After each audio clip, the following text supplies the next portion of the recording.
Abalungi abaagala mulimu teeyo nateera tukomyewo okubanga tubaleetera ebinenega anti emboozi ya lubalo ogimanyi teggwa malojo nateera tukomyewo n'emboozi yaffe ey'ebifa mu mbuga. Ensonga y'ebifa mu mbuga twali twagigiragiramuko nga tetukyakyogera nnyo naye olw'okusaba kw'abangi olw'abaana bato abali eyo abaagala okuba nga beetegekera ensonga z'okuba nga beebakirira ensonga z'abajjajjaabwe basabye tubabuulire ki ekiri eno baba bakubuuza agaffe eyo gali gatya kaki akaliko ennaku zino anti nzija nnumba aja ayagala okulumba naye alangirira emyezi ebiri emabega nabo ne bamwetegekera ngenda kulumba ekatereke bajjajja bampise kati maama ngende naki kati asooka n'akubira wawabaayo munnaaliyo essimu n'asooka munnyonnyola ajjukira mubeera mwekubira essimu halo Naalongo mwana gwe eno wali guno ogusajja bannange gutama gufuluuta n'agumudescribingira owulira n'amunyumiza ono omukazi ow'olugambo omukazi buli dakika nyumiza bbaawe yali amukuba bannange omukazi yantama akusanga awo oli mu bibyo ng'atandika munnange nno kankunyumize kati abeera ne munno naamunyumizanga emboozi ye no takiikangayo olutuukayo bwe paba ono olumubuuzako nga mga yakusigwe guno gwe baŋŋamba ogufuluuta like this person looks at you ng'alinga akumanyi nga talina kyakumanyiko ekiri very weird Naalongo tulina obuzibu bw'okubanga abeefuula abatumanyi eyo batutambuzaako emboozi abaatulaba olunaku olumu neyeefuula nti akumanyi nnyo yakutegeera waliwo bano abafunye omukisa abatulabye wiiki ate waliwo abatulabye emyezi n'abatulabye emyaka kale olunaku olwaleero kano ak'ebifa mu mbuga nkakoledde mmwe mwenna abeefuula nti abantu mubategeera ne mubatambuzaako ebigambo oba okitegeera oli mu lubiri luno mwokolera ensonga kati olina bw'okubira obabuulira ebifa mu lubiri kati no okimanyi no senkulu yazze atamidde wabula nno guno ogusajja so mulimu ne bwembuuza oba emisambwa gyamwagalako ki kwegamba ng'akutotolera senkulu ali mu olwo olubiri n'amusuula wali n'alyoka amugamba mwana gwe nze kale lwakuba saamwagala naye waalize n'omulabako waakiri bulabi oba kitegeera kati omuntu asindiikiriza ekigenda okuva mu ekyo nga yeebase ku makya nga bamuwadde obubaka obw'okukiiga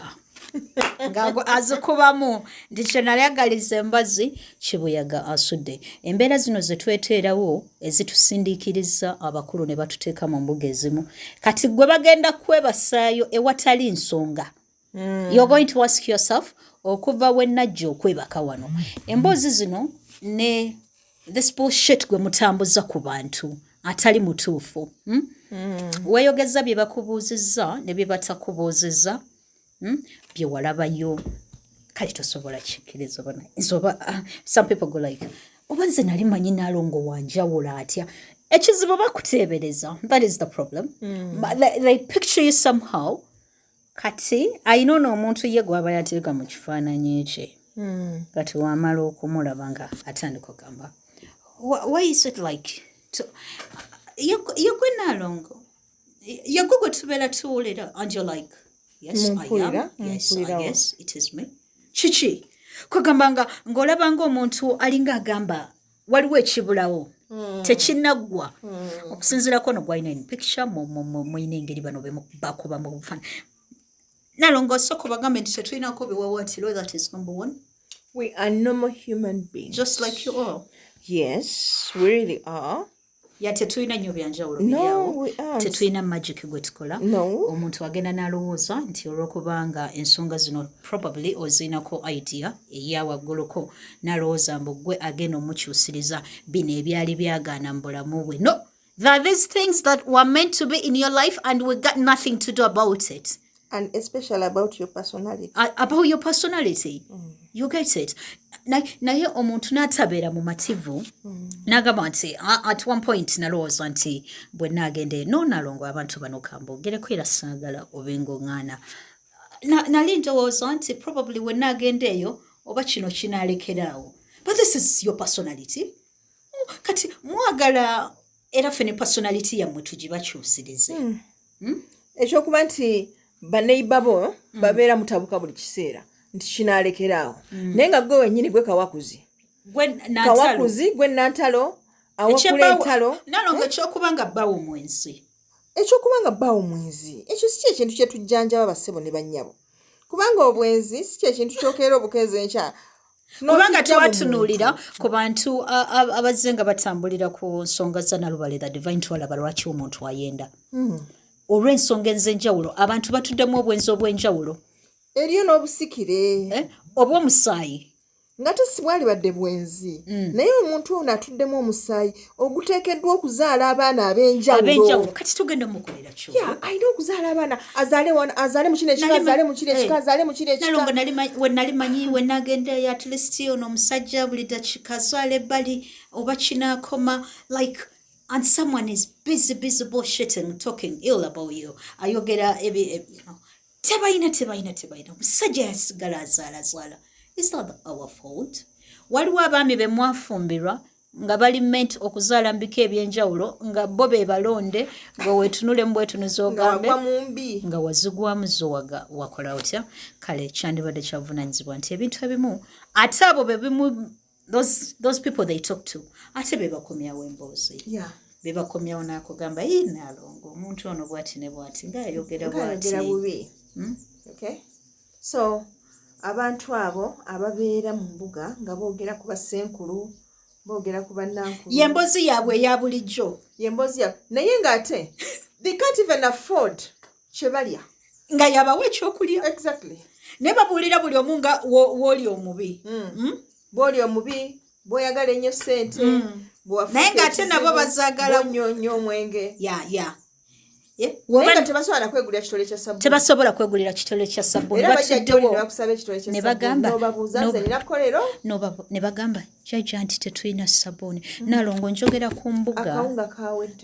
ku mbuga I've witnessed this nga jjajja yagula emmere abazzukulu gye balya naye nga tewaliwo omu tewaliwo babiri tewaliwo basatu naye nga mu kumukubako naye nga akatabo ate ngeno njogera ku yabuzaale olowooza nno wanakyakola oyo no yaggwamu tewali maanyi era buteewumuzi omusajja oyo akwana okufaako obufe tekimugaana n'oyingirayo munda ayinza okukwana abantu abamu babaleetedde okubanga ekisinga okunnuma bwajja oyo yennyini abadde amwogerako yasooka okusituka baaba tusanyusa okulaba baaba ati juga tebasula mu mbuga bajja buzzi bambi gagenda baaba waliyo ebintu mu motoka mbireete gyebiri nkamu ebisumuluzo baaba ati kati waliyo abagenyi baliwo abazze okulaba nga yeegonza nga weewuunya abadde amwogerako bino ati kati yeefudde bw'ati yeefudde nti abalubaale abalonde mweggyemu that hypocrisy. If you can't find better words to say eri abantu mukulaakulanye obwongo bafuwe ku mmindo oba bajja tufujjira amalusu bajja kujjuza amalusu wano mu compound otamwe ebintu ebitabagasa ebitakuzimba ebigenda okukubya embooko for the rest of your life kubanga ono omuntu gw'ovumirira akuliisa n'okuliisa akusuza bw'olwala yakujjanjaba bali bw'omala jjajja bw'ajja ku mutwe gwe ng'olwo ogenda weekwetula jjajja munnange nno nafunye ekirooto nang'akugamba munnange kikwetaagisa okoleba oti ne bwe bati anti jjajja ebyange bimanya tolowooza muneeninamu akasente musaatu oba mukazi wattu agamba jjajja ali ku mutwe ng'agamba ebyomukongozi ajja bimala naye wemumala be bano abantu bemunywerako omwenge olw'okuba onazze akutte mu nsawo akuwadde omutwalo yewe katandazze n'abanga naye olugambo lumuwoomera naalongo bajja nalwo baba baagala nnyo okumanya ebya wano biri bitya bitambula bitya soka otubuuliremu alina ku maanyi nga noona atandika gaaliwoko oyo no gwolaba yali akola kyava wajjudde wati kyava ku ki anti alina ono omukazi gwe yafuna ye yavaako obuzibu tomanyi maama w'abaana yamuleka batandikuko what the heck yali yagadde gwe mubabubira temwagala bakwane ate olusi bannyinammwe olusiba ate gwe nga tagenda kulabawo. Owulira kati abamu abazze wamanya nti ekisajja kya wano kikwanyi tekyewommuza ye tata wanayingira agamba wange sijja kwesiba bwe batyo bwe bazze bagoba abantu mu mbuga olw'ebigambo balina buno obuzibu Naalongo obw'okusabiriza. Naye ako tetukoze katambi kalala Naalongo. Twalibadde tugamba nti abo abasabiriza nabo tubogereko lwabwe kubanga ekintu ekyo kyannuma dda. Ogenze mu mbuga I'm a victim. Bane katukomewo tulabe ate abasabiriza bananga abasabiriza